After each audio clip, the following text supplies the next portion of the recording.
All right, what is up, guys? I'm glad that we could bring something new to you guys today. We got a discussion on a very brand new book. I mean, to say this thing is new is an understatement, considering we've all read it, but we all read advanced reader copies. The book is actually coming out today, which by the time this video drops will be still only a couple days old. Of course, we're talking about Norylska Groans by Michael R. Fletcher and Clayton Snyder. This is personally, I really enjoyed this book, and I'm really stoked to be able to discuss this with some other people that have already read it as well. So, guys, I'm really happy to bring you. For one, we're bringing back David Desero. If you guys don't remember, you should remember. God damn it! We had that discussion on A Court of Broken Knives, and that's a series that we will continue to discuss. But also, really cool is first time here on Slowly Read, we have Dark Portents. So yeah, let's introduce these guys, huh? How about you, Christian? Let's start with you. Yeah, so I just restarted the channel here a couple months ago, inspired by A Critical Dragon and Johanna rather. Sorry, the J is not soft. And I wanted to talk about dark fantasy, epic fantasy, grimdark. Occasionally have some heroic stuff in there too. It doesn't all have to be dark and dastardly, but so far, I have mostly talked about Malazan. We did, my wife and I are doing the channel together. So we did a review of 100 Years of Solitude, which is nowhere near grimdark at all. And this is the first grimdark book I'm actually going to get to talk about in detail, So I'm excited about that. Awesome. Yeah, well, I'm glad to have you. If for those Oh yeah, thanks for having me. Yeah, dude, absolutely. But also with us, once again, my brother, David Desero. What's going on, David? Hey, so my name is David Desero. I have a channel, a booktube channel where I talk about mostly fantasy and everything near it, but always my absolute favorite is grimdark. Anytime I can sit around with some friends and talk about grimdark, I'm not going to pass that up. And let me just say, I was really glad to see Dark Portents come back, because the more grimdark booktubers, the merrier, right? There's only so many of us out there, so I love that we can get together and talk about some really gloriously messed up characters. Yes, absolutely. This is a very great meeting of dark minds for sure. So, because this book is so new, guys, we are going to try to just tread lightly for quite a bit here. We're going to try to give you as much spoiler-free, just information and thoughts and feelings as we can before we finally do trip into the nitty-gritty. But we will give you plenty of spoiler warnings, all that jazz.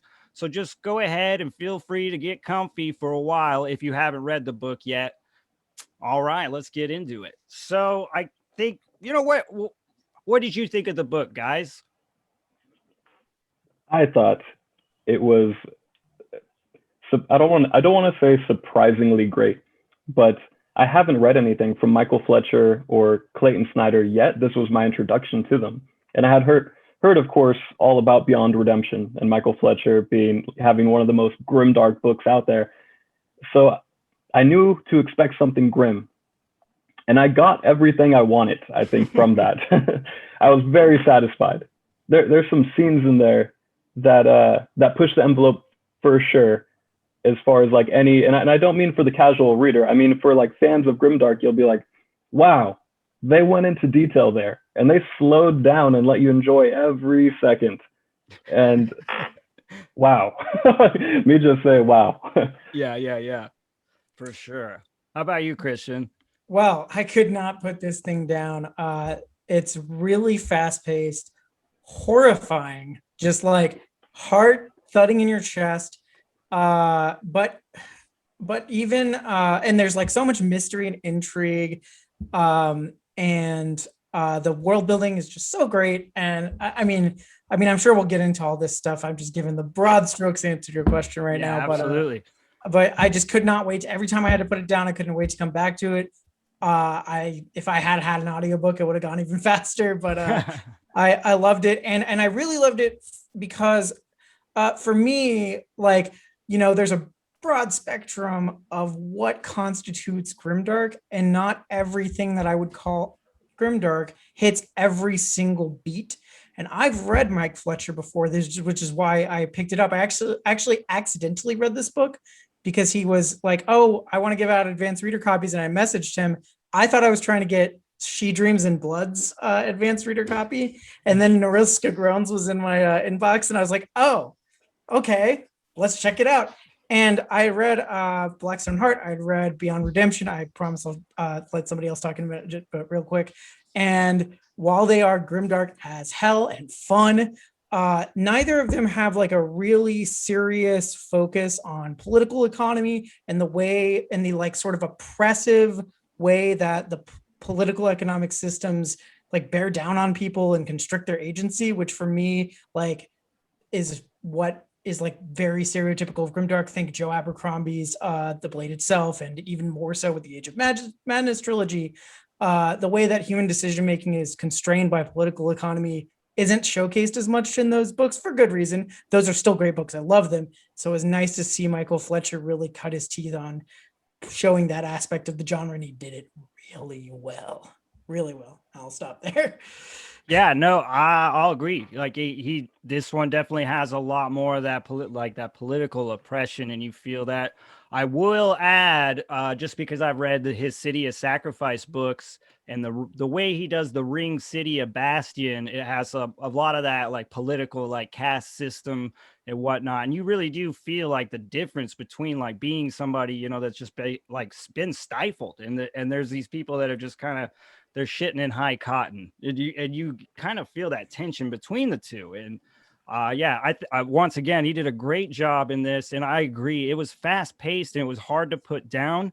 Like I kept being like, you know, I got other shit to do. I got kids and a life to live. You know, I got to go to work and stuff. And I kept being like, yeah, just as soon as I end this chapter, and then it turned into okay, another chapter and another chapter. It was really hard to put down. I think I smoked through this thing in like 2 or 3 days. 2 or 3 days I read it. It was just, yeah, it was. Yeah, I tried to keep up, but you finished that, I want to say, in 2 days.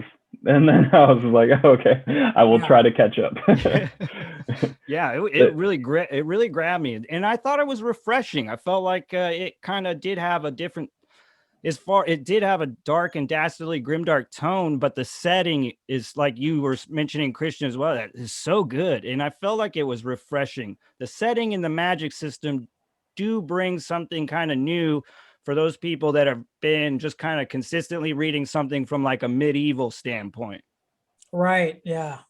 And I'm a huge history nerd for the periods of history that they drew from to do this book. So I kept on like catching little things here and there and seeing the way he blended multiple historical periods from Russia. For those who don't know, I don't think it's a spoiler to say that it takes place in like a fantasy version of early industrial Tsarist Russia, but yeah, no, that's not spoiler.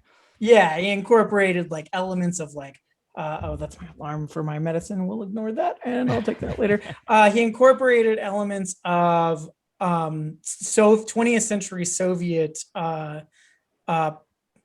political economy and philosophy into it as well. And he did it in a way where he took kind of the most czarist elements of the Soviet system, where they had like perfected those elements and brought them back into that early industrial czarist setting. And I thought that was just like chef's kiss. Like for a history nerd like me, most people won't care about that kind of stuff, but I loved it. Yeah, another really, I guess, interesting thing for me, like going into this book, and maybe for a lot of people might be just because, you know, Michael Fletcher is obviously the more popular author of the two here. You know, I had managed to get in and read River of Thieves by Clayton Snyder, but I think some people are going to be pretty pleasantly surprised with the writing chops of Clayton Snyder. I think that he is somebody that I got my eye on, man. You know, definitely really interested in continuing reading some of his other work. Oh, for sure. I think, like I said, I haven't read either author before, but I had known about Mike Fletcher, and reading Clayton Snyder's work and seeing how he has this style when it comes to the action and violence. He has these really short, stabby sentences that'll kind of just punch back to back to back. And then some of the most probably gruesome scenes in this book were written by Clayton Snyder. And I don't know how much of a spoiler is it to say that there's scenes of torture in the book, but they are vivid. Yeah. They're so well described. Yeah, absolutely. Did you have you read anything by Clayton Snyder, Christian? Nope, this was my first time in it, and like I said, pretty much completely by accident. But once I started reading it, I started recommending to everybody, especially people I know like Mike Fletcher, but even Christine Volestad, whose channel is doing a Gardens of the Moon run through. I was like, get an advanced reader copy from Mike Fletcher. Do it. This book is great. And she was right there. We were like pacing each other's read along mostly and like messaging each other about the nightmares we're having from reading this book. It's it's so great. But awesome. I've never heard of Clayton Snyder before this book, and I am interested to see some of his other stuff. Yeah, I read River of Thieves, but I mean that book couldn't be further from what he was writing here in Norylska Groans. River of Thieves is, I mean, it's definitely bloody and stuff, but it's just such a it's so filled with levity. It's like I don't even know how to. It's just so wacky, zany, hilarious. That's, if you want to laugh your ass off, you read River of Thieves. But so I mean, check that out. When I found out that he was the one that did, Gen's because they split the two different characters, right? The level of, there is some levity in there, and there's some little, dark humor moments, but there's also there's a lot of heaviness to his perspective. And that's what I just kind of applaud him a lot for just how he handled a character that was just really, transformed in the worst ways by war. Yeah. He reminded me of have you guys read the Age of Madness trilogy by Abercrombie? I haven't got there yet. I'm on The Heroes is the next one I got to get to. Oh, okay. There's a character called Gunnar Broad, and when you get to it, you'll see why I'm saying this. I don't want to spoil anything for Age of Madness, but very similar to Gendry. They're very reminiscent of each other. Nice. And that's a good thing. That's a compliment. He's one of my favorite characters. So then, right now that we're talking about characters, I mean, that's actually touching pretty well, spoiler free on Gen. What was your guys' thoughts on Katyushka's character? I thought I didn't know really what to expect. When you think of a female perspective in a grim, dark novel, and thinking of how messed up things can be, it's actually, let me see how I can say this without spoiling anything. Would it be a spoiler to say it's a very empowering story? I think it might, yeah. But basically, she goes from, I should say, insecurities play a huge part in this book, whether it's men or women and what people think of themselves. And like you guys talked about, the government itself is kind of a grimdark entity. Like everything, the setting, everything matches, and it smashes these people down. So Kat's story, she's starting from the very bottom, and not just in the government and in the world, but in her household. She's starting from the very bottom, and she has, a husband who's pretty overbearing, insecure, controlling, and she has to put up with that and make her journey from there. And her story, I'm trying to figure out how to say this without spoiling anything, but it was very satisfying. And just seeing where she starts off from and where she ends up is such a cool and interesting transition.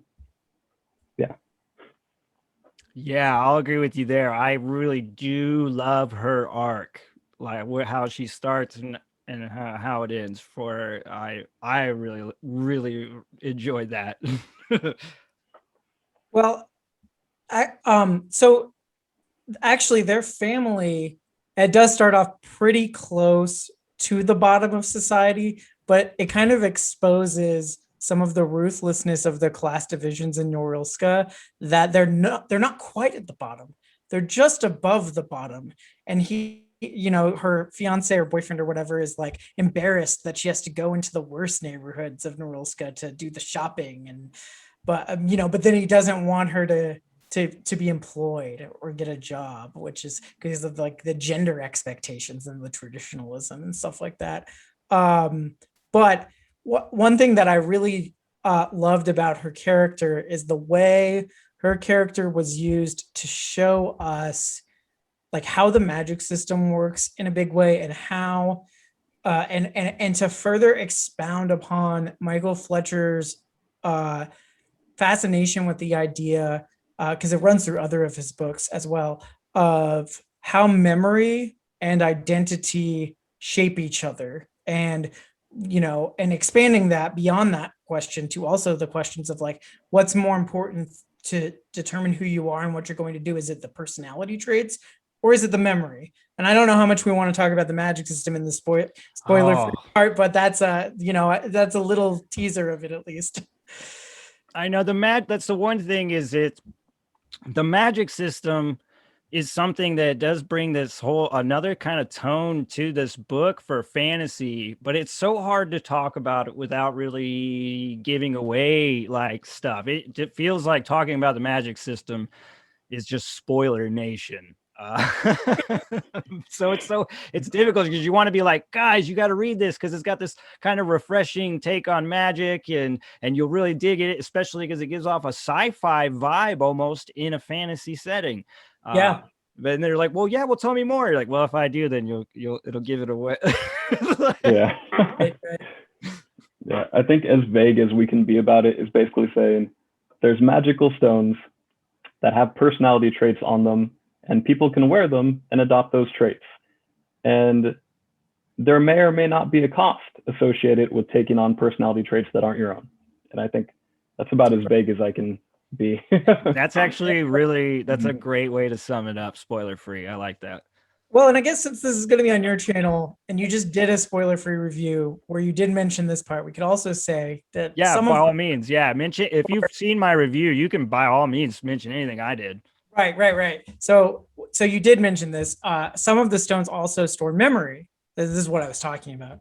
And if you wear the stone, you get whoever's memories have been stored in the stone over time, like however many people. It could be multiple people, it could be one person, whatever.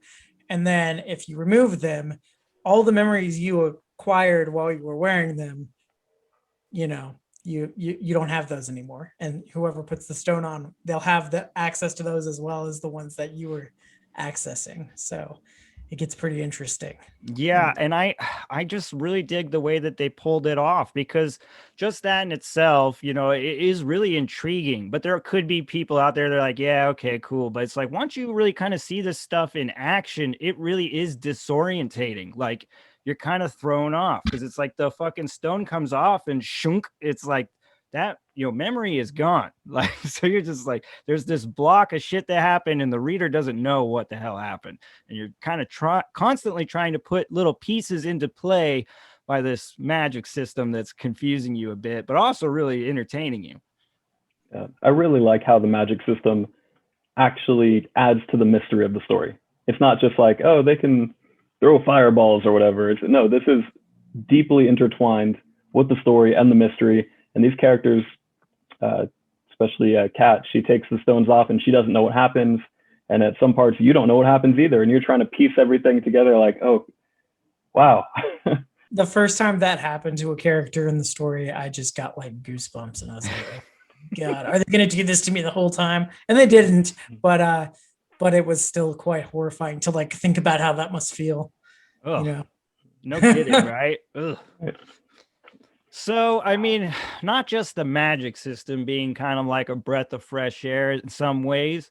I would say that, Norylska, the filth, all this setting, the state, it's all kind of, once again, kind of refreshing as well. Because this is not like I would say, I don't really consider it urban fantasy, but it's not really necessarily like your regular fantasy. It definitely runs in that low fantasy like area.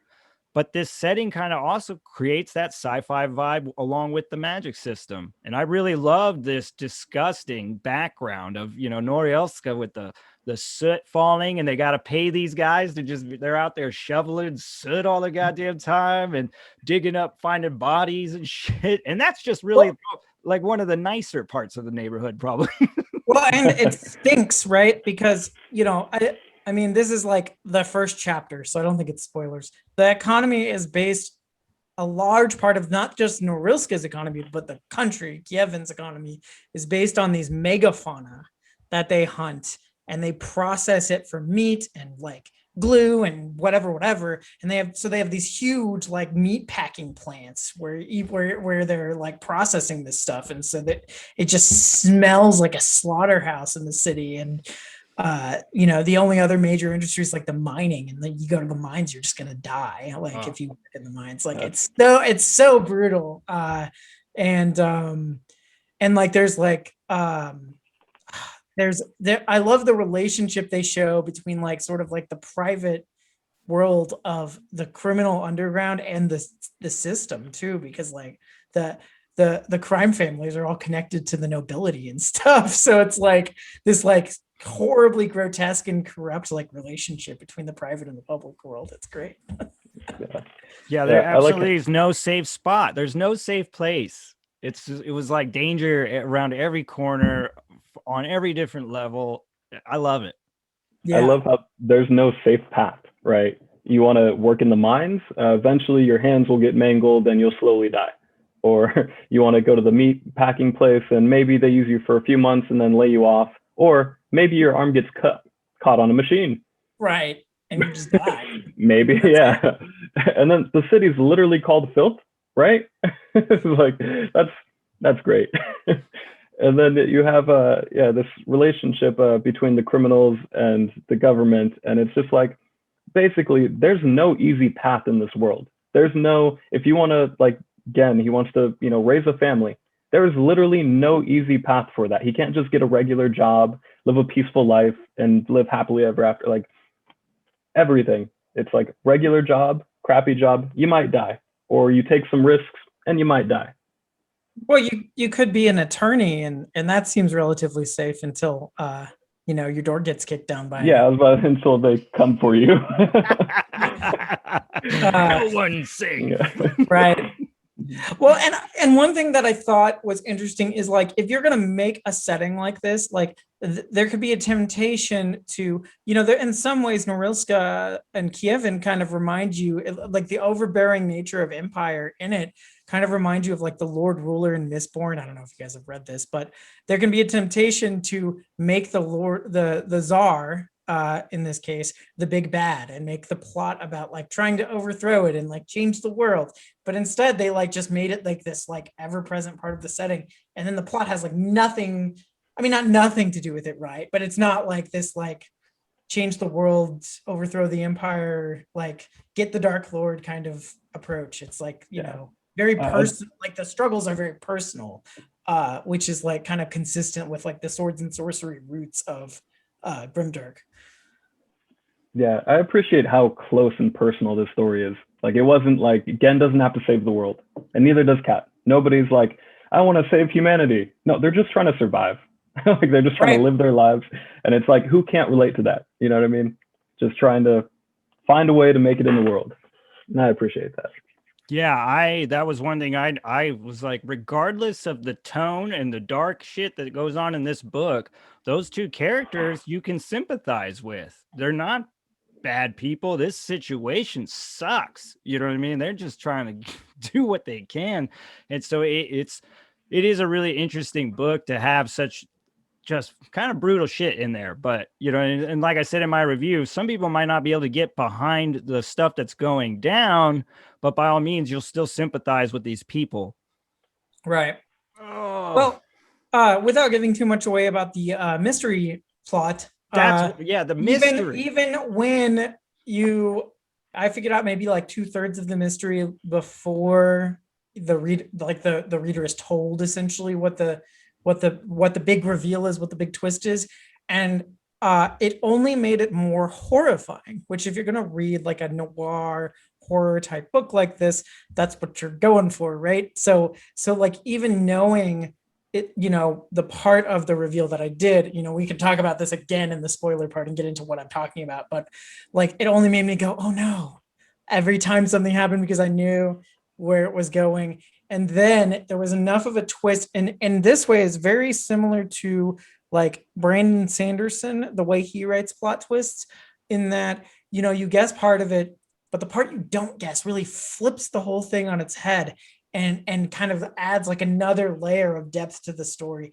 which is like not always an easy thing to do in writing fiction. I mean, also you could say Abercrombie does this as well, but he kind of did this at the end of his whole first trilogy, whereas, you know, Sanderson will give you that twist at the end of every book, basically, to do that. And Michael Fletcher did that. He's like, you know, the evil twin of Brandon Sanderson, giving you the like gory horror version of that kind of approach to plot twists. It was great.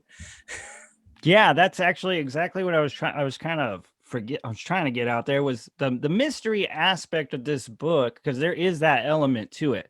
But I do think that a lot of readers are going to be able to kind of figure some things out, right? Like there are some mystery elements, but you know, somebody that's paying attention from beginning to end is going to be able to be like, I know what's going on here. And you might figure some stuff out. But I think that you add another good point, Christian. I think that Fletcher is pretty good at like building kind of like a misdirection. He knows that we're already guessing, you know, and so Right. he's got that, the one thing that we're already guessing. He's kind of doing that while he's doing something else over here. Mark Lawrence is another guy that's really good at doing that stuff.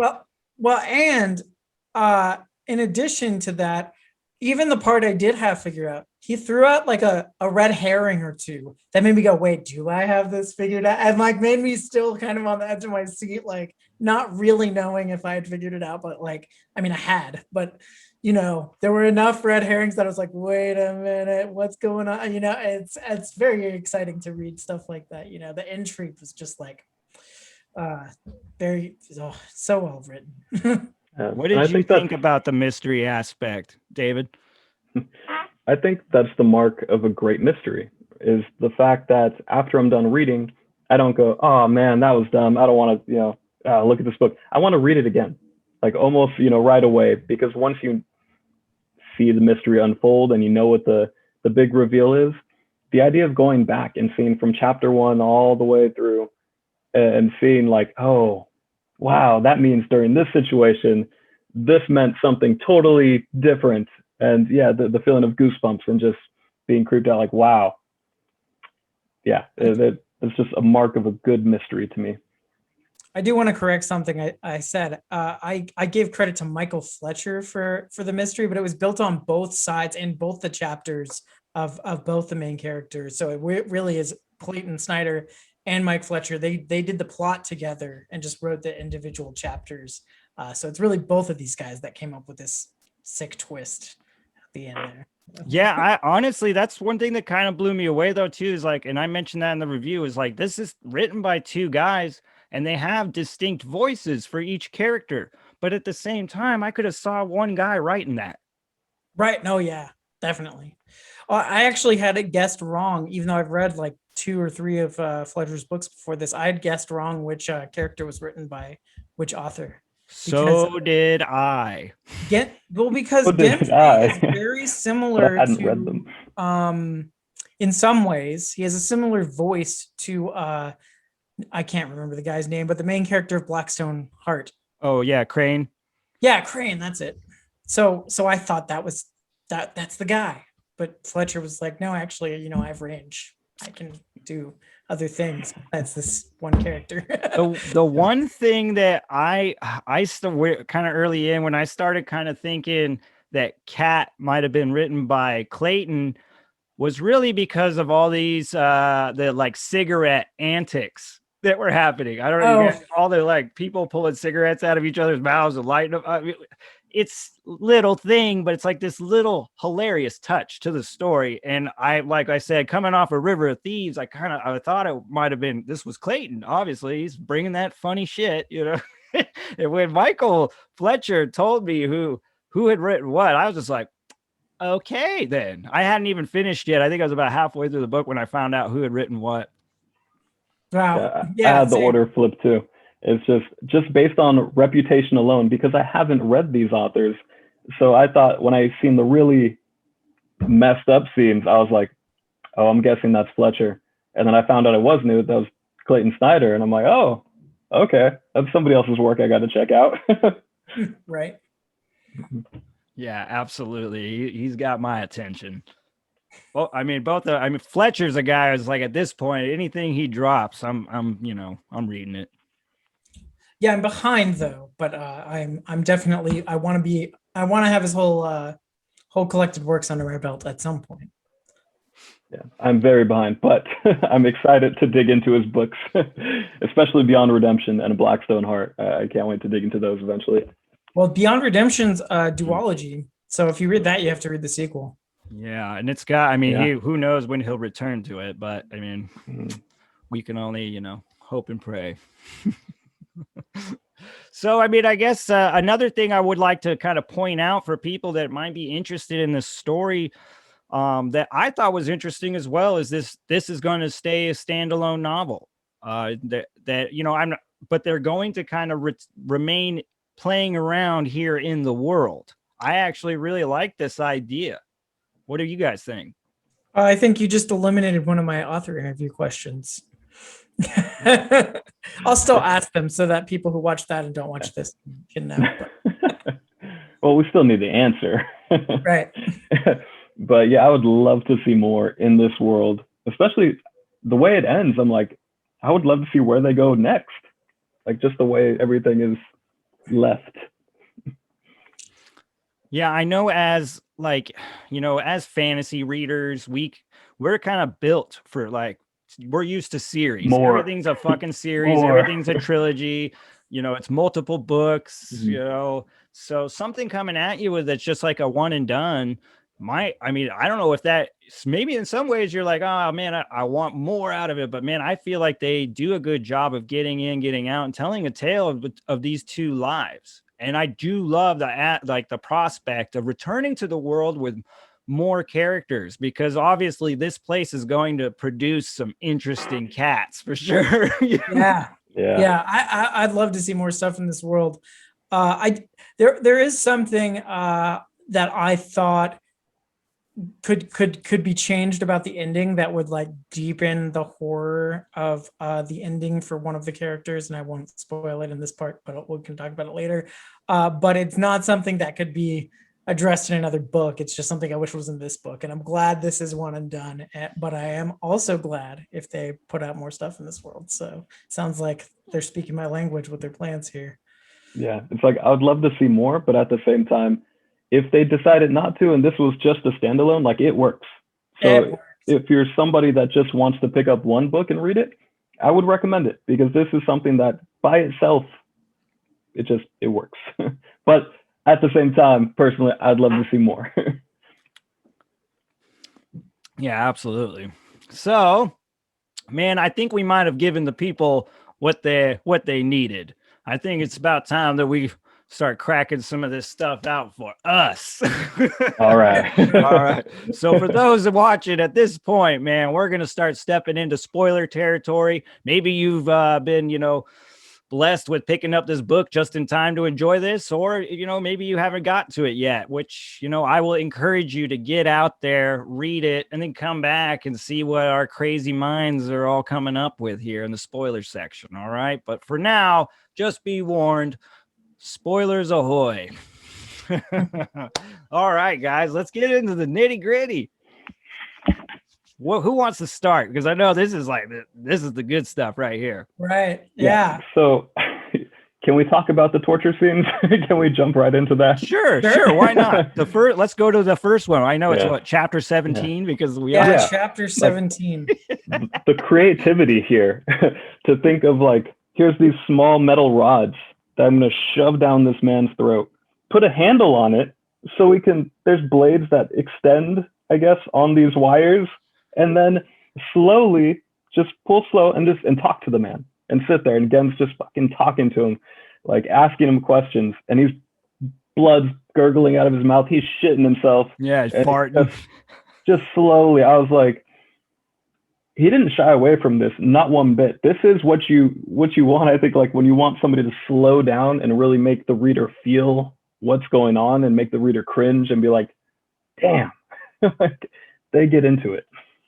So I personally, so I don't mind extreme torture scenes. I mean, I read First Law trilogy, and my favorite character is a torturer, right? So Mhm. so what I'm about to say about this torture scene in chapter 17, it's not because I'm like, oh no, clutch my pearls, but this scene for me fell pretty flat because I didn't think that it added much to the story or the plot, and a very similar level of brutality is used in the later torture scene, but I felt invested in that, and like I felt like it really added to the plot and really developed things and brought the story forward. So like, even though they're similar depictions of brutality, I really enjoyed the second one, and I did not so much enjoy the first one. That's just me personally. I know you guys are going to jump on me about it. No, not at all, man. That's good. I'm glad that, So- this is the thing, and I'm glad we have our discussion. I know, in no way, shape, or form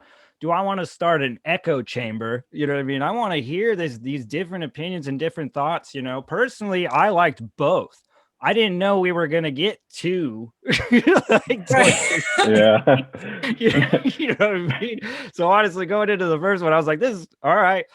But also a thing with it was like, it was kind of a wild ride, because like you're saying, like the guy, the Durkovich is like hung up there, and he's like super fucking nervous. He's farting, which in some ways like brings this kind of comedy to this moment that's about to get super dark. Right. Yeah. Yeah. Yeah. That's Like my true. emotions kind of got all, because I'm kind of like giggling, like, oh man, this is wacky. I can't, these guys, and then all of a sudden I was like, oh shit. Just like poor Durkovich, or I liked how they called him Durkles. And Good old Durkles.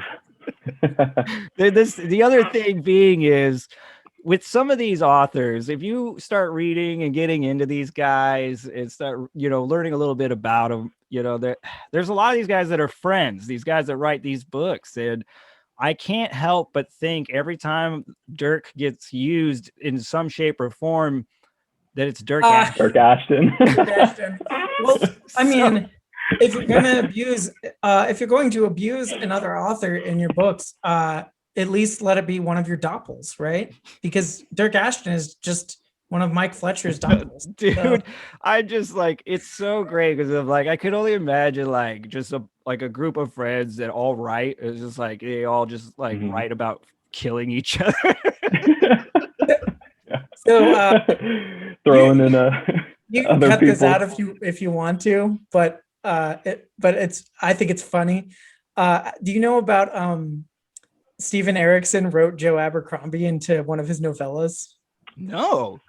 So Joe Abercrombie Heard something signed like a that. copy of the first Malazan Book of the Fallen, Gardens of the Moon, and he wrote Abercrombie does it better on the on the title page of the book when he signed it. So Erickson has a novella series that's a little more slapsticky, and it's you could argue it's grimdark. Maybe it's like a satire of grimdark, because Erickson has his opinions about grimdark, right? But he wrote in a character after this named Jubbly Abercrass, and he just like puts this character through the ringer. And I haven't read it yet, but I've heard the stories. It's one that isn't even published yet. You can only read it by going and finding the pictures of the handwritten novella on the internet, because it's not Oh published. wow. But That's awesome. Yeah. That's Yeah, I awesome. love that. Writers writing about other writers and just fucking them up. That's what And that's kind of what I was saying. It's like, it's really neat. Like when you kind of get a little bit more into it and you're like, you realize that these guys are Mhm. like, not only just kind of delivering an awesome story to you, they're kind of having some inside fun at the same time. Yeah. It's just great, man. I'm really digging it. Like I said, I can't help but think of Dirk Ashton in that moment. So the chapter 17 torture thing, for me, I enjoyed it because I guess I had a couple different reasons there. I could also, at the same time, though, I guess I can understand too where your comments about like where you didn't necessarily feel like it pushes the story forward. It more or less just shocks and grosses out the reader, which Right, it definitely yeah. will. I mean, I don't give a fuck who you are. That's it's very graphic. right. And just two things about what Christian said here. I think the first thing I said in Discord after I read that was that, wow, even Glotka, I think, would be like shocked at what we're seeing here. Oh, yeah. and then the second thing, so we see two major torture scenes, right? And I think the purpose, because yeah, I totally agree with what you're saying as far as you weren't as invested. Man, he really fucked this guy up. And this guy, he's not really important to the story. You know, he's just kind of just some guy who ran away and, you know, he ran out on him, but we don't care really about this guy. But I think what it did would show us what Gen is capable of. I think that was the setup. So when we see him go even further later, it's not just, oh, he beats people up and he may kill them and then he's a torturer. It's kind of like he's fucked up pretty early on and even more later. And then when it happens later, there's that contrast of, yes, this is so much more satisfying at the end, because you're like, I know what he's capable of. Just as he starts to torture this guy, I know this is going to a dark place and I hate this guy. So it just means that much more, or at least that's what I got from it. That's awesome. I like that take too. Fair enough. I think that what showed me what Gen was capable of came before chapter 17. And this is something we should have talked about when we talked about the magic system in the spoiler-free part, but oh well. The coolest part of one of the coolest parts of the magic system was the way they used the flawed memory stones to make those submission sticks. Yeah, knocking them out. Those were cool. Yeah, go ahead and kind of dive into that submission stick. Mm-hmm. Yeah, he took the guy's submission stick from him and like beat his skull in with it or something like that. Like in the scene, like it was like the scene right before that one, where they had the big fight that the guy ran out on, and that to me really it scaled up for sure. Was capable of. That was brutal. I like how he gets hit with it, and he just keeps getting hit with it, and then it doesn't really matter. He's still like, oh, I'm fighting. Oh, okay, and he still. He fucks him up, takes it, and then just smashes him. Like, oh, he has some anger issues. Oh man, so good. So I guess now that we're in spoiler territory, we can just full on go into this magic system, which is the thing we kind of had to tiptoe around there in the spoiler free section. So yeah, go ahead, guys. So I thought that it was really jarring and creepy the way that they used the memory stones to sort of like exaggerate the alienation that people who work jobs where they have no control over what they do and they're just like selling their bodies, you know, to an employer and they have no say in anything, and they just, you know, because you get the first memory stone scene and she puts it on, and the next thing you know, she takes it off. She doesn't know what happened. You don't know what happened. She's got like vomit in her mouth. She's covered in mud. Maybe there's blood. I don't remember. Certainly there was later, if there wasn't then. Like it was just like this shock, and that was great. And then also it was really cool how I didn't catch this, but they telegraphed the twist at the end by showing how an entire person could be stored in one of these stones with Gen's. He got the stone from his buddy, and it had that like creepy state official inside of it. Yeah, that was really cool. I'd love to see more about that guy. Like, just give me a very short, couple paragraph story. Even I just want to know more about him. But yeah.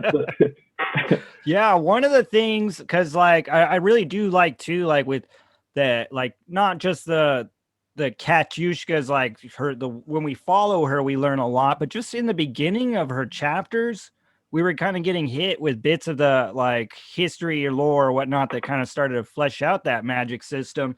And one of the things that really drew me in, though we didn't really necessarily get to see it, was the soldier beast concept of Oh yeah. taking the fucking, the memories or whatever, out of the human and putting them into a fucking animal, a beast. And Oh yeah. dude, just that concept is so cool. Yeah. I really thought we were going to see more of that explored. And if they decide to keep going in this world, I really hope that's something they explore. Because I'd love to see. Yeah. Imagine Gen or the guy he put inside himself that is just over the top. If they throw him in an animal, some wild four-legged beast or a bear just running through like the opportunities can get pretty gruesome and interesting. Yeah, absolutely. We also we did get to see some of it from the standpoint of Gen and his flashbacks. That was one of the more interesting flashback sequences, was when it showed like the terror that the soldier beasts instill in the rank and file soldiers. It was I swear that was in one of his flashbacks. Yeah, no, it's actually, it is. You're right, because like we get actually hit with that before we get hit with the information that the soldier beast. So, you know what I mean? We're getting hit with the soldier beast thing before we even really understand what it is through Gen's flashbacks. God, I loved Gen's flashbacks. Yeah, I love the comparison of just man and monster and how it's like he's done so many monstrous things, and then he was literally a beast. Yeah, that's the other thing. You start to understand there, even with this crazy like system, that there was rules and laws put into place. Like you could put the man into the beast, but you're not supposed to put the beast into the man, kind of thing. Like the prospect of putting rattlesnake inside a human being or whatever they say, is like just how cold the human being would become and everything. And just once again, just the possibilities, man. I love that kind of stuff. And I think that is something that I'm kind of used to with Michael Fletcher, just bringing a very thought-provoking style of magic systems. You know what I mean? He always thinks of that stuff out really well. And I'm not sure if they both equally hammered out the magic system together, or I don't really know all the ins and outs of who did what. I know one handled each perspective, but I wonder if they 50-50 came up with everything else, like the Norylska and the magic, or what. I'm not sure. Right. Yeah. I think it's really cool how there's basically it's a magic system that has a cost. It's not just like, oh, they're faster and stronger and they're way better. Why ever take the stones off? It's like Kat, I think, points it out at the end. She's like, well, being a viper, when you're walking down the street, not very useful. When you have this urge to kill everything that's in front of you.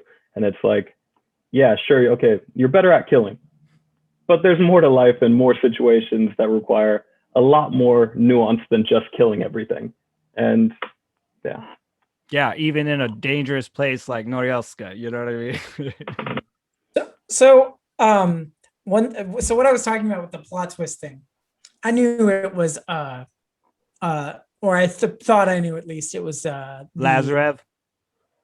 Yeah. I thought it was Lazarev before she killed Max.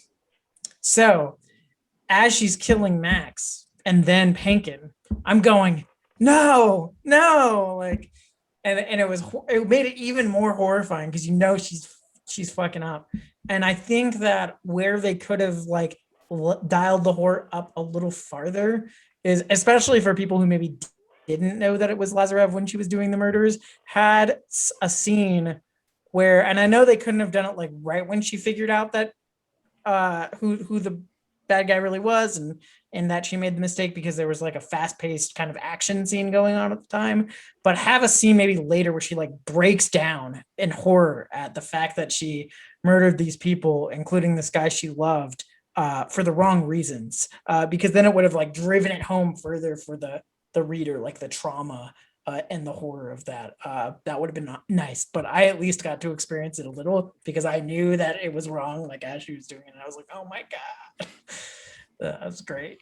Yeah, I don't know if it's just like I'm a naturally like paranoid person when it comes to like reading stuff. So it's like I kind of just automatic, like the one thing that for me, like the shining thing that kind of gave Lazarev away for me was just the fact that Kat put so much faith in him. That was why I knew before Max. Yeah, you know what I mean? That's why you might, like, if for readers that guess it, I think that's what it's going to be, is that you're kind of used to this thing where like the person that has got to be the good one. You're, the only person Right. helping you is actually the motherfucker, pulling the strings, or, Right. is the guy stabbing you the deepest. Now, yeah, and Pankin was the red herring that made me go, but wait. But then when she killed him, I was like, yeah, it's Lazarus. Like I knew by the fact that she killed him that was gonna be that couldn't be it. So Yeah, but like you said too, like with the like kind of the red herring kind of aspect is like they do throw stuff at you to keep you fucking ducking and dodging. You know what I mean? Bobbing and I thought it weaving, was so to speak. Pankin for a while too. I knew for sure it wasn't Max because she kept pointing to him. Every chapter that she was in, she was like, there was 3 people. You were supposed to be there. And it just, the focus kept jumping to him. Like, there's no way. There's no way that's him. Get him out of the way. Too obvious. Too obvious. Yeah. I was like, Pankin, maybe. And then, yeah, towards the end, you kind of figure out, it's got to be Lazarov. But what I didn't figure out until like 6 pages before it's revealed, which like I think you're kind of supposed to figure it out before it's revealed, is that Lazarov and God, what's the guy's name? Arcady, yeah, are the same person. Like that was the twist that kind of deepened the whole thing. And yeah, I didn't see that coming. I did not see the fucking room full of husks, the multiple bodies that he could like use. Which means he slept with Gendry. It was like that blew me away. Did you catch that he slept with Gendry? Yeah, so one of the bodies was the Silky that slept with Gendry at the family estate. Oh, so that was you're Arcady. right. You're right. This may be part of what tipped Arcady off, that it was Gendry that did the theft.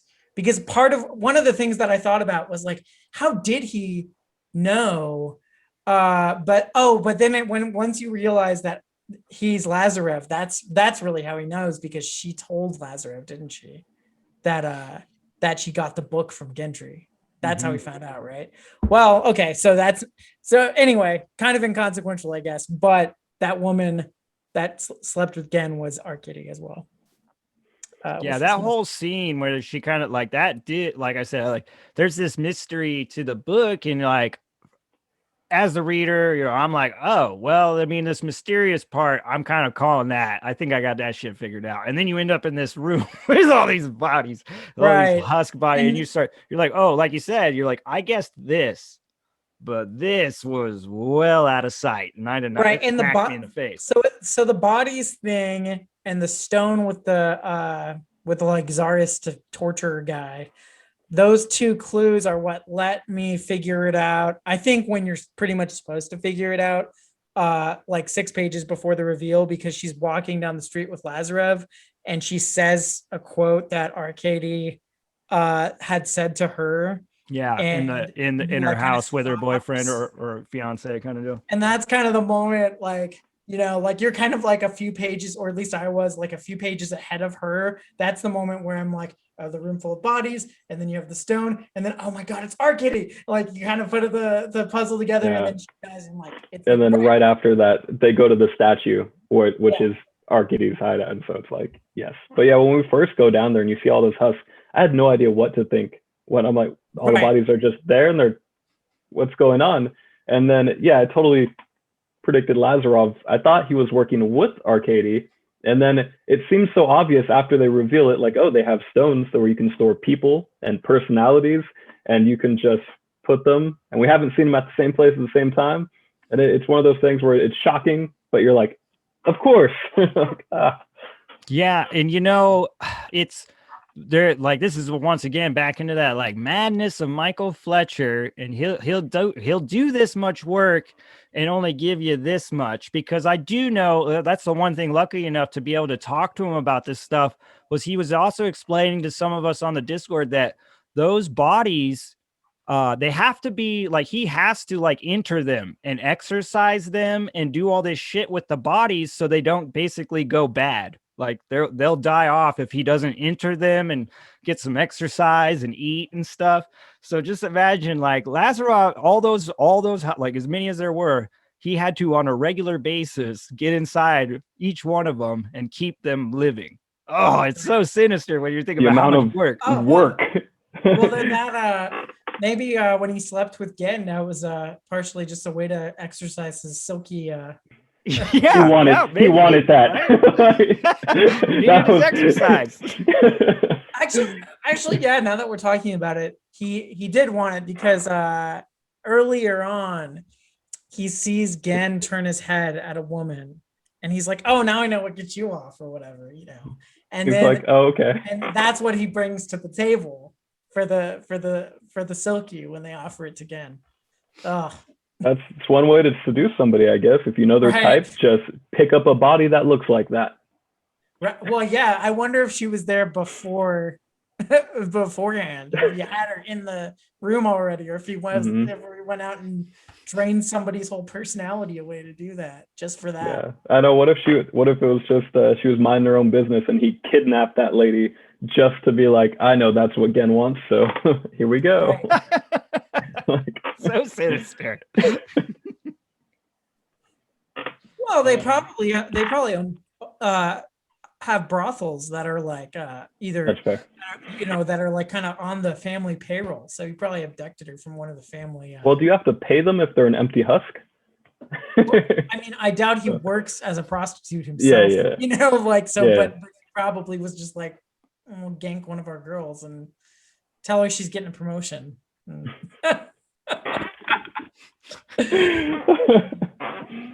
Oof. So what else? I mean, oh gosh. I don't know. I mean, like, was there anything besides, I guess we just talked kind of about the mystery and stuff. So was there anything, what did you guys like? What was your biggest highlight of the book? Like, what sticks out the most to you? Biggest highlight. That one's tough. I want to say at the end how far Kat comes. I mean, she deals with this insecure, controlling dude, and then at the end, she's just running shit. She's starting her own crime family. She has Gen as her right-hand man. She goes from this very insecure, and I don't want to say helpless. She was never helpless. She had it deep down inside of her, even without the stones. But she was in a bad spot, and to where she's like on the top at the end. I just thought that was really cool. Yeah. And this isn't my answer to your question, but just to add to the things she did at the end, she sends Gen after her ex-boyfriend and doesn't want to know the details. She's just like, fuck him up, don't kill him. Yeah. Don't tell me about it either. She uses Arcadie's line, right? Something like hurt him or something. I don't remember She anymore. probably does. That would make sense. Mhm. Yeah. But she's like, just don't kill him. But yeah, just handle that. Yeah. I mean, for me, I think that, the reason I read Brandon Sanderson is for the mystery plots like this. So the mystery plot was the biggest standout thing, but so picking something besides that, I don't know. I mean, it's just so full of good stuff, like good action sequences, good build up, nice little touches to the world building, like the way Gen's always like quoting state sanctioned plays in his head. Like, so you see like kind of the way ideology is at play, and like the meat packing plant scene was freaking brutal as hell. That was such a great way to open up a book, man. Oh my God, yeah. It Such just a good tone grabs setter. you as the reader and lets you know that this is gonna be a dark, visceral, bloody ride. Right. Right. It was awesome. Yeah, I think one of the things I just like I can't get over the fact that I just really, really enjoyed the handling of Gen's PTSD. Those scenes are so like chaotic, and just some of it almost reminded me of how Anna Smith Spark writes battles and stuff, because it has a very that weird, crazy, death, and all kinds of visceral nastiness just flying at you. And some of his flashbacks felt like that. I mean, I was like, dude, this dude must have been in the army of Amarath. Holy shit. He's just killing everything. I need to take another stab at her trilogy, because I did the audiobook, and it's a lot. It's hard to follow. It's like doing I couldn't do the audiobook. I had to sit down and read it. Yeah. I think personally I struggle with audiobooks anyways, because I always end up paying attention to something else. When I sit down and read it, I had a better experience. Yeah, she's definitely got my attention. I'm really digging her style, but it's different. But that's what I was saying. Like that was what caught me with Gen, was just like, man, these flashbacks are very like reminiscent of what I just read in, the Tower of Living and Dying in some ways. And I just really appreciate, once again, just how prevalent they were throughout the story. It wasn't like we got one nasty flashback, so we're just, okay, we got enough. We know that, Gen's not okay, and then let's get on with the story. No, it's like we're going to repeatedly go back to that dark place that makes this guy struggle in just his normal day-to-day life, before we start throwing, hurdles at him. I think it sets it up great for contrast, right? He wants to be a family man. He has the woman he loves. She's pregnant. He wants to find a way to make money for her, but his best use is killing other people. And he's a weapon. I would have liked to see more scenes with him and his wife on camera, because a lot of his motivation with his wife, it's like stuff he's telling you in his like internal voice and not stuff you're seeing as much. Yeah, no, for sure. And it's distorted, right? Like, because it's his, like you say, it's not what's actually happening, it's his view. So he goes into that like self-deprecation almost, like where that I thought was done really well. Yeah, I'm not good enough, and like I should be doing better by them, and I'm a failure. And I, once again, just like with that shit really clicked with me, because some people might criticize it, but I've been there. I've been that guy. Sure. Saying, I wouldn't like I'm fucking up, I'm failing, I'm not doing the best I could be. Sure. And I wouldn't change that at all. I thought that was handled really well, but it's just that like it felt weird for him to think about her all the time, and then like he just like went for a walk and then like didn't come home for like 3 days a week. Like it just like I kept thinking, like, as I'm reading, like, why isn't he on home yet? Like they keep talking to him about how he's gonna like be able to use the money from the family to like prop up his wife and blah blah blah. Like I feel like especially because I don't know, I read a lot of gangster fiction and like watch a lot of gangster fiction, so like they'll usually tell their people, go home to your wife tonight and like make her feel happy. Like they want the appearances kept up, right. And that kind of being missing and him thinking about it all the time, it was a little jarring for me. And I wanted to see like more scenes where he comes home and maybe they have an argument about the whole thing. And she was in like 3 scenes, right? It was pretty sparse. Yeah, she's not in it a lot. Like you say, she's mentioned by him, like in his throughout his like she's more in his thoughts than she is in the story.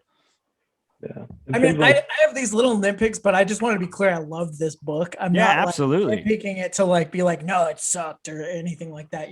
It's like 4 or 5 stars for me easily. So yeah, I mean, I think that's our job though too, especially like if we're gonna review stuff, we gotta try to be objective. I can't say it's a fucking perfect book, but goddamn, it's fucking amazing still. It was hands down. But yeah, I mean, it would be great to see a little more from their side, or just to see for each partner, right? To see Kat's husband, and then to see Irina for Gen, to see like I got enough of Kat's boyfriend for sure. Dude, how about that, man? I wanted to punch his ass, dude. I was just like, God, I hope she fucks him up. Dude, Christine was messaging me like every day being like, I hope she punches him. I hope she takes him out. I hope he gets taken out. And then it happens off screen, but it was still satisfying because she like didn't even need to lower herself to the level of like going after him. Like, go fuck. I think that's what would make it even more interesting to see both partners, right? Because you'd have basically Gen and Kat both are mysterious, right? They both disappear. Like Kat, she has no idea what happened during her daytime.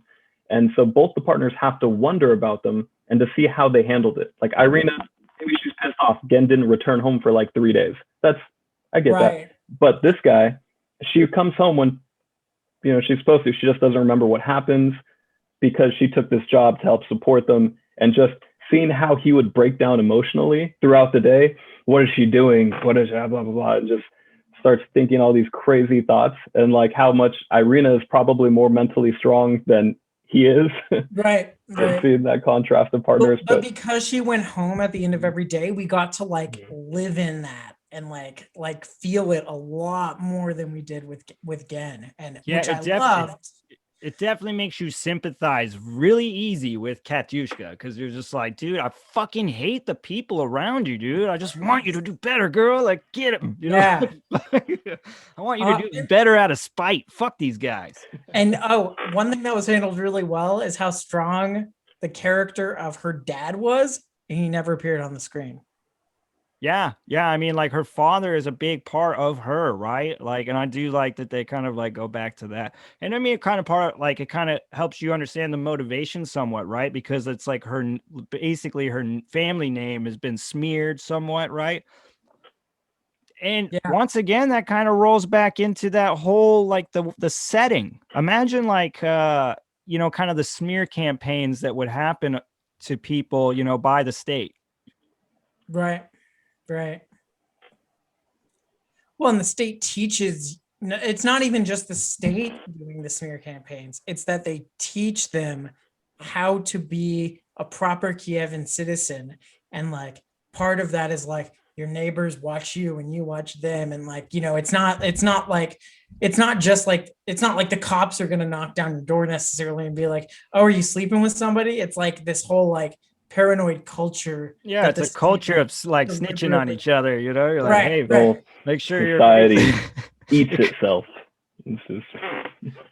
It kind of was a little reminiscent of like recently, or whatever, was it Thanksgiving, where they were like telling me like tattletale on people that were gathering too many people in one household. Like, God damn it, oh my dude. God.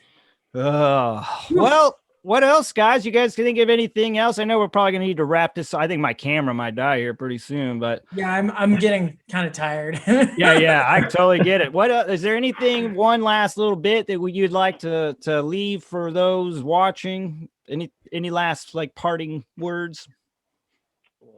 Definitely. If at some point you've read this and you've watched the spoiler section, talk to us in the comments below. Let us know what you thought also.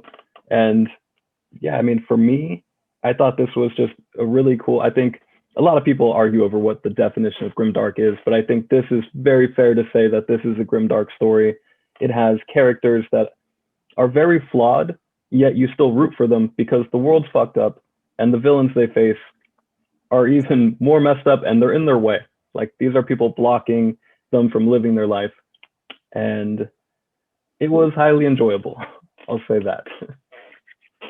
Yeah, absolutely. I had a wild ride, and I would definitely recommend this. Once again, like I said that in the beginning of my review, is like, this is gonna be another book that I'm gonna probably highly recommend to people. For one, it's like, it's a fast paced point A to point B. You get in, get out, get on with your life, but it's also very enjoyable. It's a kick-ass story. So yeah, it's definitely got the slowly read stamp of approval from me. Yep. I loved it. Nice.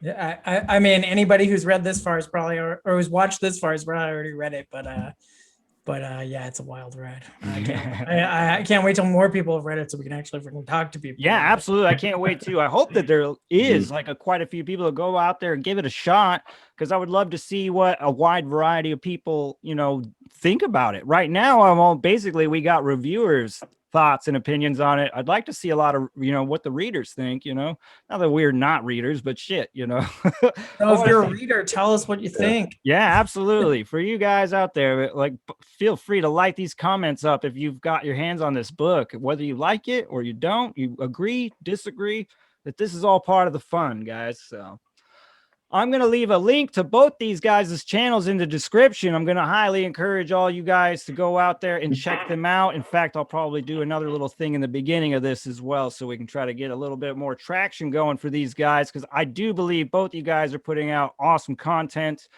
Christian, man, I think that, like we said, you're doing a lot of this grimdark stuff too, man. And I think that you're digging much deeper than some people are probably willing to go. And I fucking salute that, brother. Full on. Yeah. unfortunately, I do it in 30 minutes and you do it in 10, and I feel like that really hurts my views. Yeah, dude, it takes time to like figuring out what can you sacrifice from your summary, and it's like killing your children every line that you got to get rid of. He did really good on today's review. I was like, damn, that was almost as, that he said almost everything that I wanted to say in my review, and I took twice or three times as long to say it. So I love that video. Yeah, I'm always trying to find where can I nip it a little bit more, even though I don't want to.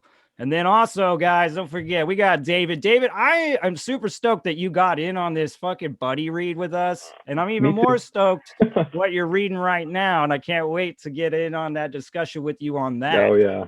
The Tower of the Living and Dying.